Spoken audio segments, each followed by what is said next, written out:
नमस्कार। आज मैं आप सबके लिए लेकर आई हूँ मकर संक्रांति पर कुछ खास। मकर संक्रांति पूरे भारतवर्ष में मनाया जाता है। इसके नाम भले ही अलग अलग हैं, कहीं इसे पोंगल कहते हैं तो कहीं लोहड़ी, कहीं उत्तरायण तो कहीं पौष संक्रांति के नाम से भी यह जाना जाता है। और जिस तरह इसके नाम अलग अलग हैं, उसी तरह ये हर प्रांत में कुछ खास तरीकों से मनाया जाता है। जैसे गुजरात में पतंगों का मेला लगता है, तो साउथ में शाम के वक्त दरवाजे पर रंगोलियां बनाई जाती हैं। वहीं बिहार में दही चूड़ा खास है। आप सबके जहन में मकर संक्रांति को लेकर कई सवाल उठते होंगे, खासकर इसे मकर संक्रांति क्यों कहते हैं, ये क्यों मनाया जाता है, इस दिन की खासियत क्या है। आइए आज इन्हीं सारी बातों पर चर्चा करते हैं। दर्शकों, जब सूर्य एक राशि से निकलकर दूसरी राशि में प्रवेश करते हैं तो इसे संक्रांति कहा जाता है। संक्रांति का मतलब होता है प्रवेश करना। जैसे सूर्य जब मेष राशि से निकलकर वृषभ राशि में जाते हैं तो वृषभ संक्रांति कहलाता है। वृषभ राशि से निकलकर मिथुन राशि में जाते हैं तो मिथुन संक्रांति कहलाता है। इसी तरह जब धनु राशि से निकलकर मकर राशि में प्रवेश करते हैं तो इसे मकर संक्रांति कहा जाता है। हर महीने सूर्य एक राशि से निकलकर दूसरी राशि में प्रवेश करते हैं। इसे ज्योतिष भाषा में शौर्य मास कहा जाता है।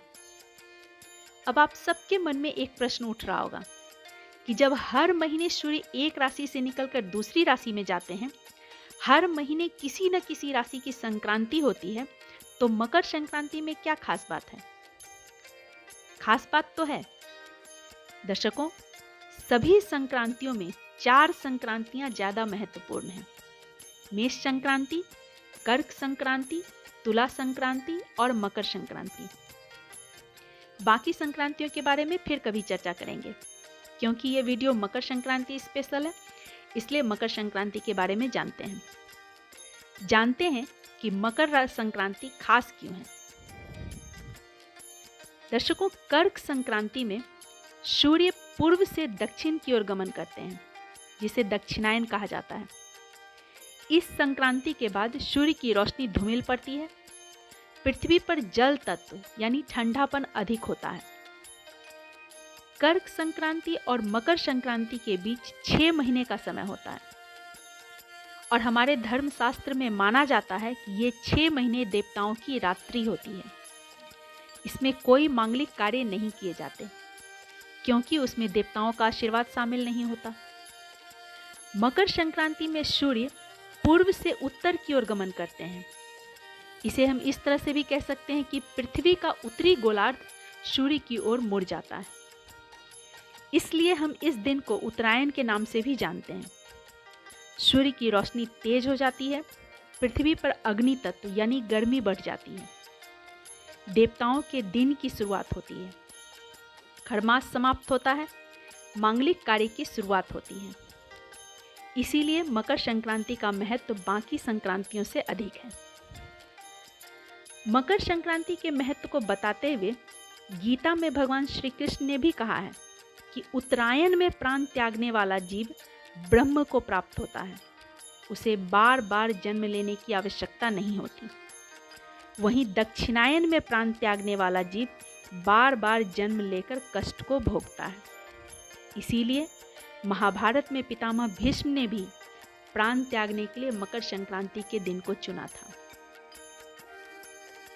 इसके अलावा मकर संक्रांति के महत्व को इससे भी आप समझ पाएंगे कि इसी दिन मां गंगा भगीरथ के पीछे पीछे धरती पर आई थी और उनके पूर्वजों का उद्धार किया था। दर्शकों, इसलिए इस दिन पावन नदी में स्नान करने का बड़ा महत्व है। मकर संक्रांति में 3 चीजों का काफी महत्व है: ब्रह्म मुहूर्त में उठकर स्नान करना, सूर्य उपासना करना और दान करना। इस दिन ब्रह्म मुहूर्त में उठकर किसी भी पवित्र नदी में स्नान करना चाहिए। अगर आसपास नदी नहीं हो तो तालाब आदि में भी स्नान कर सकते हैं, और यदि आप घर में ही हैं तो पानी में तिल डालकर स्नान करें, यह भी अच्छा रहेगा। नहाने के बाद उगते हुए सूर्य को अर्घ देना चाहिए।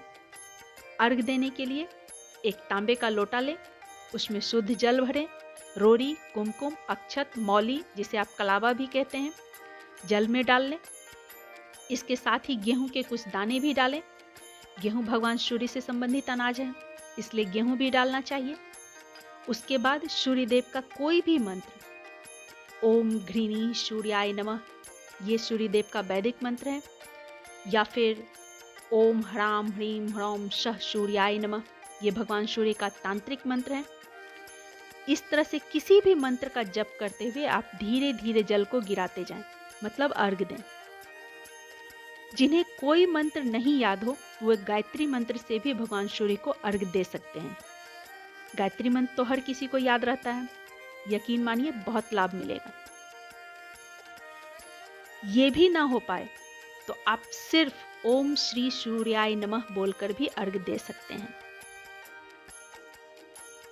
सूर्य उपासना के पश्चात गरीबों और जरूरतमंदों को दान देना चाहिए। दान में आप तिल और गुड़ से बनी चीजें, खिचड़ी, कंबल, अनाज, फल आदि का इस्तेमाल कर सकते हैं।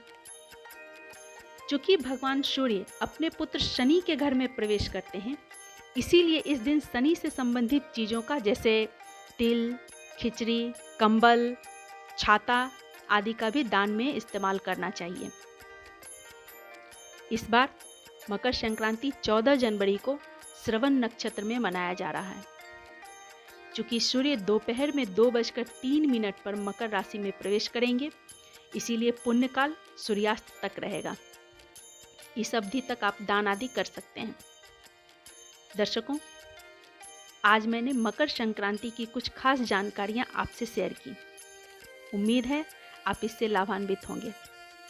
मकर संक्रांति की ढेर सारी शुभकामनाओं के साथ नमस्कार।